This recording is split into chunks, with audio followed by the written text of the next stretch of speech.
Our group is studying about bike lanes, and we are proposing to put in bike lanes in Covelo. Back in 2013, Dean Myers and his Bike Wednesday group made a video to show why we need bike lanes. We also interviewed Neil Davis to find out more information about putting bike lanes in Covelo and how that process works.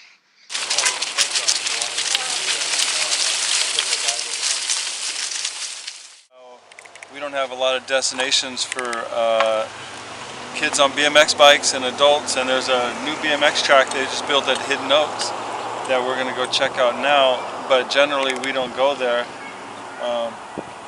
Ricky, can you tell us why we don't go to that track? Because when we cross the road, there's always cars coming in every direction, and when we're off the side of the road, there's not that much space between us and the car.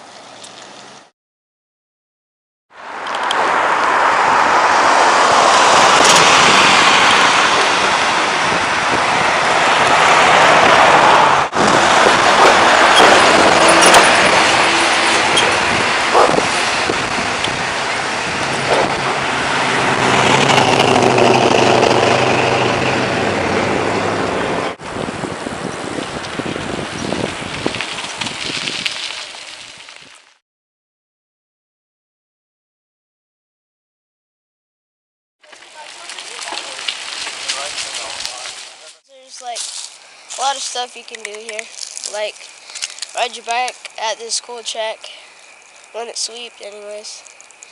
And there's a whole bunch of ballparks around. You can come and hang out and play a game of baseball or something. Yeah. Dancing? I always like to come here and dance. Indian dance. And it's a cool place to hang out with your friends. Nice and shady.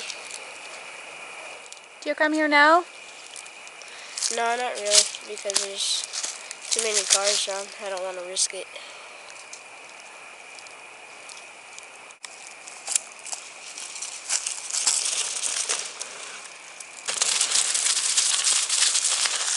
This is a great destination, but the ride from town to here, even though it's only like a quarter mile, is scary. And none of the kids, including myself, we've never done this. And we've ridden for years from housing to town, and we got this fun little track here, but we never come out here because of that 1/4 mile stretch with all the cars and trucks on it. And so it'll be a great place for a bike path, and it's really well needed. We got a bike culture that's thriving here in Covelo. We got a lot of youth that are loving their BMX bikes and want to explore it and shred and get some action. And we don't have too many places to do it. This is one of them, but it's hardly accessible because of the road here.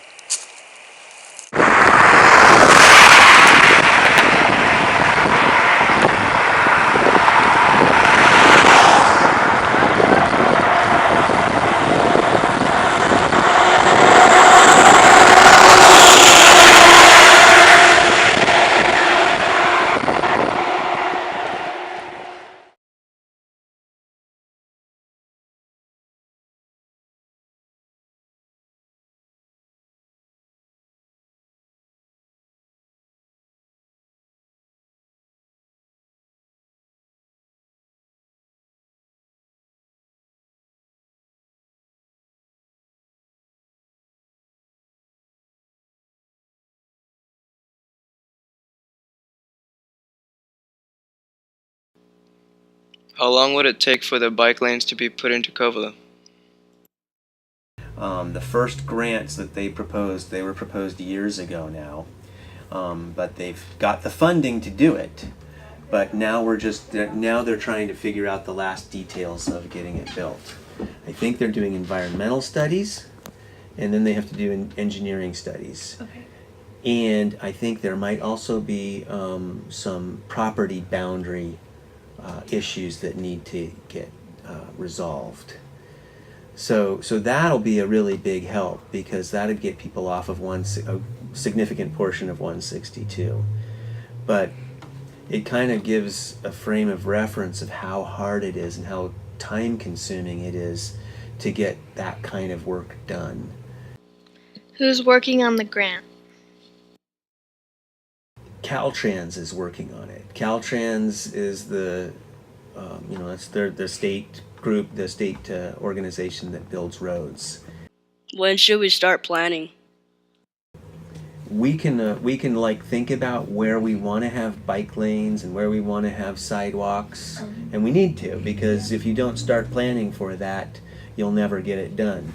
There's an expression that I like they say the best time to plant a tree is 30 years ago, and the next best time is today, because it takes a long time to do it, but if you don't get started now, then you never get there. We should start thinking about this now. It's really important that we think about how we want things to be and start trying to engage the process so that the changes happen. And so it's great that you're looking at that now, because we can figure out what we might want to change. Is there money to do this? That means that there's grant funding from what's called the Active Transportation Program, and that funding is there. So the money is there, and that money is paying for these environmental studies, and they're paying for the engineering studies that need to be done. And when they've got it all lined up, they have the money to go ahead and do it. Because sometimes, we plan all these things out, and then we have to figure out where we're going to get the money. So this is way down the path towards getting it accomplished. But there's still, it just takes a long time. So what's the process? Well, one of the process is really that you have to kind of decide what improvements you want to make, and decide what are the biggest, most important changes that you want to focus on, and try and pick that one or two things that'll have the most impact and follow that up, because it takes so long. So the funding is there to create this bike path that would go down to Big R. And then there's also, I think there's actually funding in place to go ahead and extend it then on down to tribal headquarters, down where 162 turns. What's tactical urbanism? And the other thing that I really advocate for is looking for what I think of as low-hanging fruit. What kind of changes could we make that would make a difference now, rather than trying, you need to work on those things that'll make the big changes later on. But we also, sometimes there's smaller things that we can do more quickly. One of the things that is really interesting to me is a concept they call it tactical urbanism. What do you think that is? Tactical urbanism is when you say, hey, we think there ought to be it's such a long distance from this side of the road to that side of the road, and there's a crosswalk here, and it's really dangerous for us to get across there. So you take like some water troughs or something, some galvanized water troughs, and you put them about halfway into the road, and you fill them with dirt, and you put some plants in it, and then that makes like a little safe area for you to get partway across the road, leaving enough room for the cars to still get across, but making it so that you don't have so far to cross the street. And that's something that you don't, if it's on like school district property, for example, you wouldn't have to go through all that process. With like paint and with some of those tactical urbanism kinds of things, you could make some differences sooner. How can we make it safer? Another thing that makes a big difference is just having more people go ahead and walk and bike. Because one of the things that we know, we have research that tells us that the more people walk and bike in a neighborhood, the safer it is for every one of them. And what happens is the more you have people walking and biking, the more car drivers are expecting to see somebody. And we see what we expect to see. And we tend not to notice things that we don't expect to see. So if you don't expect to see a walker or a bicyclist, it's oftentimes people just won't see them. And that makes it more dangerous. So the more we can get people walking and biking, the safer it is for every one of us who are doing that. And that's another thing that we can do in the interim, is just kind of encourage each other to walk and bike. What about the streets outside the school? This is like a Google Earth image of where we're at, right? So we're in this building right here, yeah? This is the high school over here. And you guys cross over here to go to music lessons and stuff. Well, look at this crosswalk.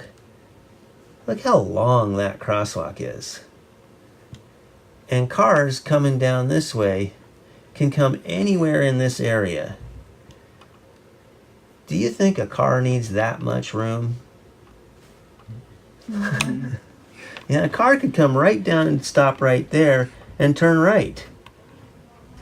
But since they can go all the way across here, if you cross the street here, you have to walk all the way over here before you're safe from being hit by that car. So what I did is I went to the school district and I said, where's the property boundaries? And they showed me this. I don't know if I know how to look at this map well enough, but these are property boundary maps of the school district. And I'm sorry, I haven't looked at it. Oh, here. So this, let's see if we can do this the right. It's just like upside. Must be like that. So that's the high school, right? Yeah. So what that tells me, looking right at that, is this road on this parcel boundary map is narrow. And so Caltrans, or the county, has built their road over the corner of the high school's parking lot. And that suggests to me that the school district could say, you know what, we want to take that space back. And that's where you could do one of these tactical urbanism projects. And with the road wanting to sneak across there, we could stick a couple of somethings. I mean, it could be a tractor. It could be anything that just got in the way so cars couldn't drive over there. And then we would make the crosswalk, what, 40% as long, 30% as long? We would get rid of most of that crosswalk. Do we actually use the sidewalks? Here's another question for you. When you go to the high school, where do you cross the street? Like around here sometimes. We're just straight. How often do you walk across here? Not very often. Because we don't go all the way. Yeah, you'd have to go like this crazy way. When you go across this direction, they call that a... Jaywalking. They do, actually. There's a whole story about jaywalking. We'll talk about jaywalking in a second. They call that a desire line. And oftentimes, in good road design and in good community design, the way we build our roads and our sidewalks match that desire line. So that we should build this so that the way people want to move is the safe way for them to move. And we've not done that. So we can make it safer over here. But we also need to think about where you actually walk and how do we make it safer where you actually walk. What does jaywalking mean? Jaywalking, just as an aside, you know, that term came up right around in the 1920s when we first started having cars in high numbers. Our roads used to be places where they were like a shared community space. Kids played in the roads, people walked every which way in the roads. There was nothing that was really big and dangerous to everybody else. So everybody could just kind of use the road as a community public space. But when people started driving cars, the amount of kids that got killed by cars skyrocketed. I mean, just out of control. Kids are getting killed right and left by these new cars that are running everyone down. So they started a publicity campaign to try and, instead of saying, gee, we need the cars to be safer, they said we need the pedestrians and the walkers to try and change what they do. And so they started a campaign to change walkers' behaviors. And at that time, a jay was like a rube, a yokel, a hick. It was a jay was the word for somebody who wasn't from the city and wasn't sophisticated. And so if you were walking, if you crossed the street like like they were used to, didn't go to the end of the street, you were a rube, you're a hick, you're a yokel. And so that they kind of branded pedestrians in this negative way, and that's where the term jaywalking came from. So you get a whole What do you need to put in a crosswalk? What could we do where you actually cross? A crosswalk. Put in a crosswalk.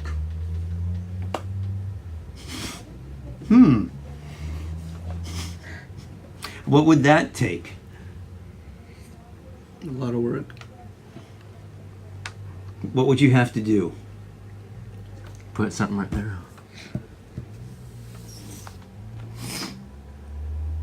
It's not a trick question. I mean, look at that crosswalk. How do you make it? Just paint lines. Paint. It's paint. Drivers know that when they see a crosswalk, they have to stop. They legally have to stop for a pedestrian who's standing next to a crosswalk, showing intent to cross. So if that crosswalk's painted in there, they legally have to cross. And it would take paint. Do you know anywhere you can get paint? Hardware store. That's tactical urbanism. I learned that you should put sidewalks where people actually walk because it's safer. I learned there's different types of ways to put in bike lanes. I learned that it takes a long time to put in bike lanes. I heard it takes a lot of money to put in bike lanes. I learned it cost $1 million a mile to put in a bike lane. I learned that there's already grant funding for the bike lanes.